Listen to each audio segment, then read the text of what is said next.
The Secret Garden by Frances Hodgson Burnett. Chapter 2. Mistress Mary, Quite Contrary. Mary had liked to look at her mother from a distance, and she had thought her very pretty. But as she knew very little of her, she could scarcely have been expected to love her or to miss her very much when she was gone. She did not miss her at all, in fact, and as she was a self-absorbed child, she gave her entire thought to herself, as she had always done. If she had been older, she would no doubt have been very anxious at being left alone in the world, but she was very young, and as she had always been taken care of, she supposed she always would be. What she thought was that she would like to know if she was going to nice people, who would be polite to her and give her her own way, as her ayah and the other native servants had done. She knew that she was not going to stay at the English clergyman's house, where she was taken at first. She did not want to stay. The English clergyman was poor, and he had 5 children nearly all the same age, and they wore shabby clothes and were always quarreling and snatching toys from each other. Mary hated their untidy bungalow and was so disagreeable to them that after the first day or two nobody would play with her. By the second day they had given her a nickname which made her furious. It was Basil who thought of it first. Basil was a little boy with impudent blue eyes and a turned-up nose, and Mary hated him. She was playing by herself under a tree, just as she had been playing the day the cholera broke out. She was making heaps of earth and paths for a garden, and Basil came and stood near to watch her. Presently he got rather interested, and suddenly made a suggestion. "Why don't you put a heap of stones there, and pretend it is a rockery?" he said. "There, in the middle." And he leaned over her to point. "Go away!" cried Mary. "I don't want boys. Go away!" For a moment Basil looked angry, and then he began to tease. He was always teasing his sisters. He danced round and round her and made faces and sang and laughed. "Mistress Mary, quite contrary, how does your garden grow? With silver bells and cockle shells and marigolds all in a row." He sang it until the other children heard and laughed too, and the crosser Mary got, the more they sang, "Mistress Mary, quite contrary." And after that, as long as she stayed with them, they called her Mistress Mary, quite contrary, when they spoke of her to each other, and often when they spoke to her. "You are going to be sent home," Basil said to her at the end of the week, "and we're glad of it." "I am glad of it too," answered Mary. "Where is home?" "She doesn't know where home is," said Basil, with 7-year-old scorn. "It's England, of course. Our grandmamma lives there, and our sister Mabel was sent to her last year.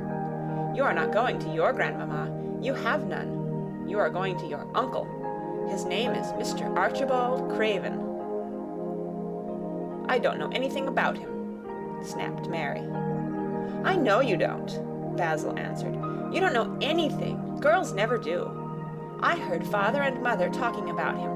He lives in a great, big, desolate old house in the country, and no one goes near him. He's so cross he won't let them, and they wouldn't come if he would let them. He's a hunchback, and he's horrid." "I don't believe you," said Mary, and she turned her back and stuck her fingers in her ears, because she would not listen any more. But she thought over it a great deal afterward, and when Mrs. Crawford told her that night that she was going to sail away to England in a few days and go to her uncle, Mr. Archibald Craven, who lived at Misselthwaite Manor, she looked so stony and stubbornly uninterested that they did not know what to think about her. They tried to be kind to her, but she only turned her face away when Mrs. Crawford attempted to kiss her, and held herself stiffly when Mr. Crawford patted her shoulder. "She is such a plain child," Mrs. Crawford said pityingly afterward. "And her mother was such a pretty creature. She had a very pretty manner, too, and Mary has the most unattractive ways I ever saw in a child. The children call her Mistress Mary quite contrary, and, though it's naughty of them, one can't help understanding it. Perhaps if her mother had carried her pretty face and her pretty manners oftener into the nursery, Mary might have learned some pretty ways too. It is very sad, now the poor beautiful thing is gone, to remember that many people never even knew that she had a child at all. I believe she scarcely ever looked at her, sighed Mrs. Crawford. When her ayah was dead, there was no one to give a thought to the little thing. Think of the servants running away and leaving her all alone in that deserted bungalow. Colonel McGrew said he nearly jumped out of his skin when he opened the door and found her standing by herself in the middle of the room. Mary made the long voyage to England under the care of an officer's wife, who was taking her children to leave them in a boarding school.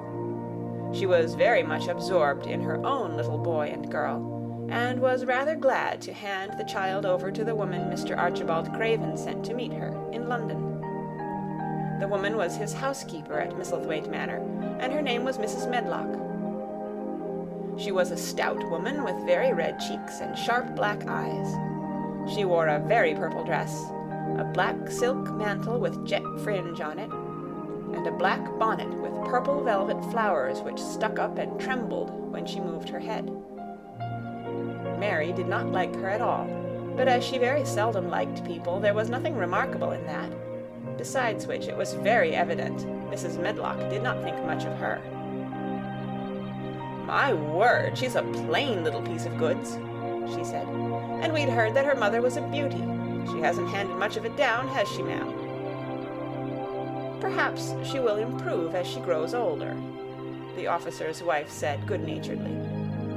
"If she were not so sallow and had a nicer expression, her features are rather good. Children alter so much."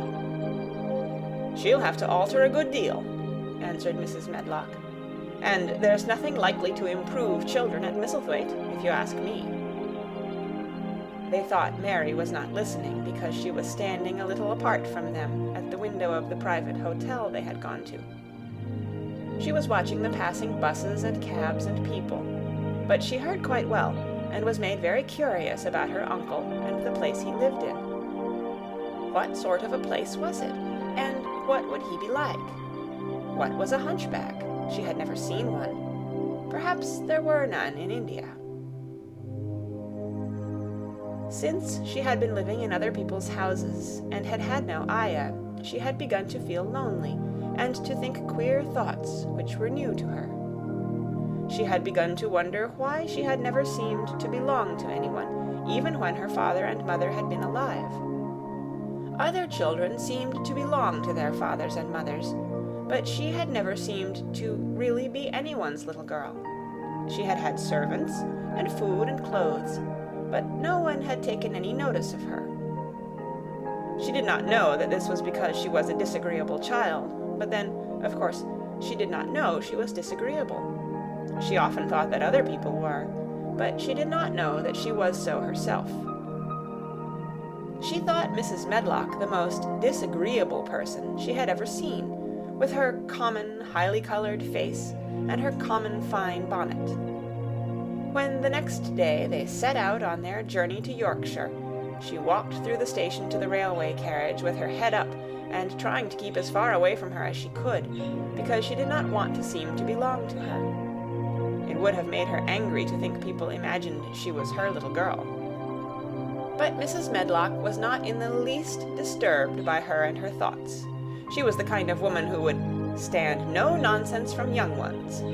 At least, that is what she would have said if she had been asked.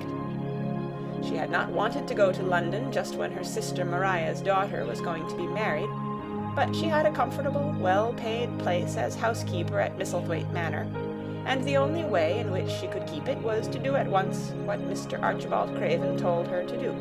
She never dared even to ask a question.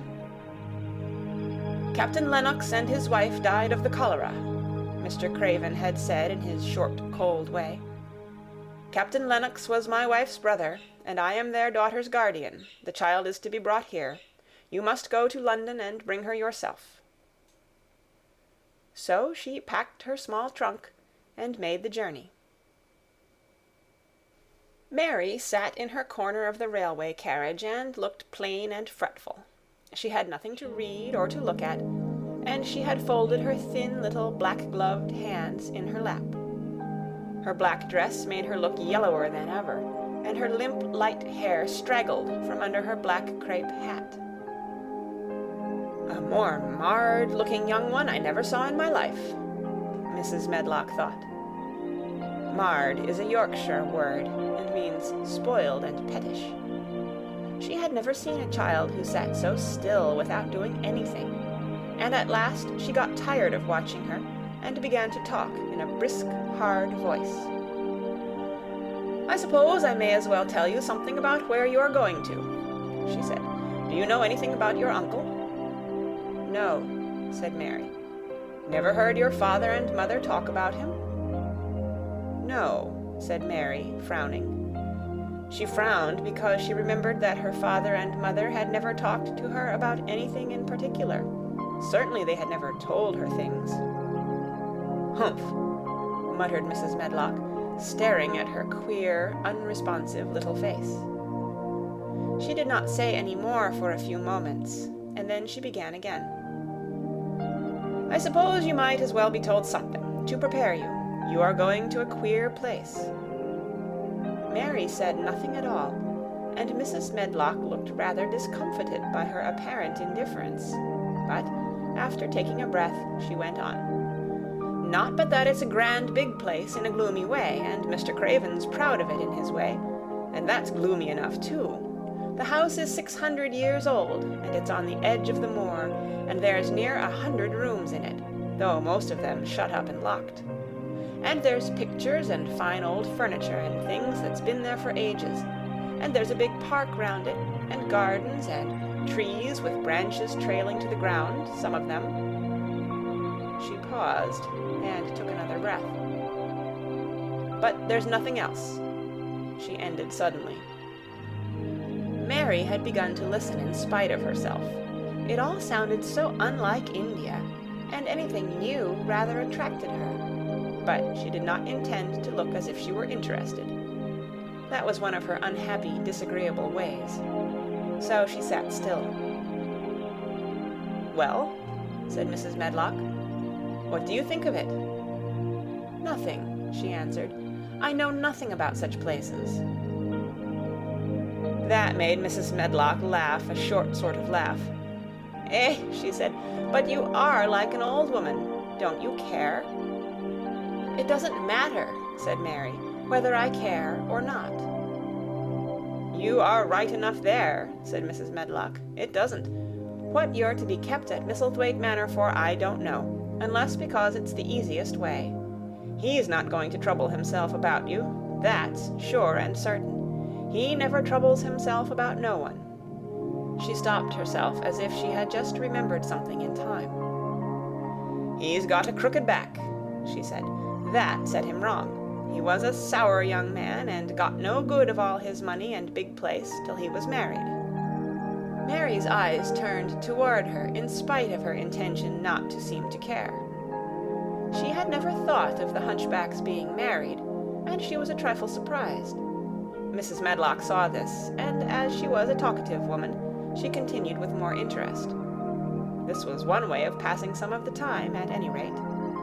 She was a sweet, pretty thing, and he'd have walked the world over to get her a blade of grass she wanted. Nobody thought she'd marry him, but she did, and people said she married him for his money. But she didn't. She didn't. Positively. When she died... Mary gave a little involuntary jump. "Oh, did she die?" she exclaimed, quite without meaning to. She had just remembered a French fairy story she had once read called Riquet à la Houppe. It had been about a poor hunchback and a beautiful princess, and it had made her suddenly sorry for Mr. Archibald Craven.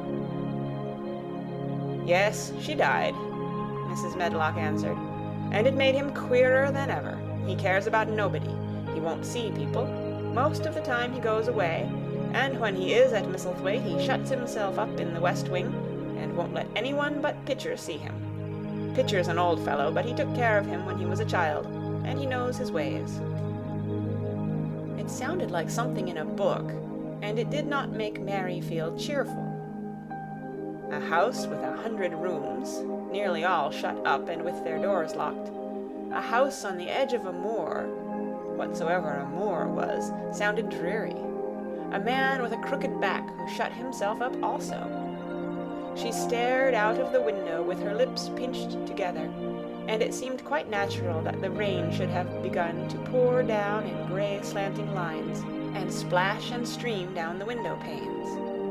If the pretty wife had been alive, she might have made things cheerful by being something like her own mother, and by running in and out and going to parties, as she had done in frocks full of lace. But she was not there anymore. "You needn't expect to see him, because 10 to 1 you won't," said Mrs. Medlock. "And you mustn't expect that there will be people to talk to you. You'll have to play about and look after yourself. You'll be told what rooms you can go into and what rooms you're to keep out of. There's gardens enough. But when you're in the house, don't go wandering and poking about. Mr. Craven won't have it." "I shall not want to go poking about," said sour little Mary. And just as suddenly as she had begun to be rather sorry for Mr. Archibald Craven, she began to cease to be sorry, and to think he was unpleasant enough to deserve all that had happened to him. And she turned her face toward the streaming panes of the window of the railway carriage, and gazed out at the gray rainstorm, which looked as if it would go on for ever and ever. She watched it so long and steadily that the grayness grew heavier and heavier before her eyes, and she fell asleep.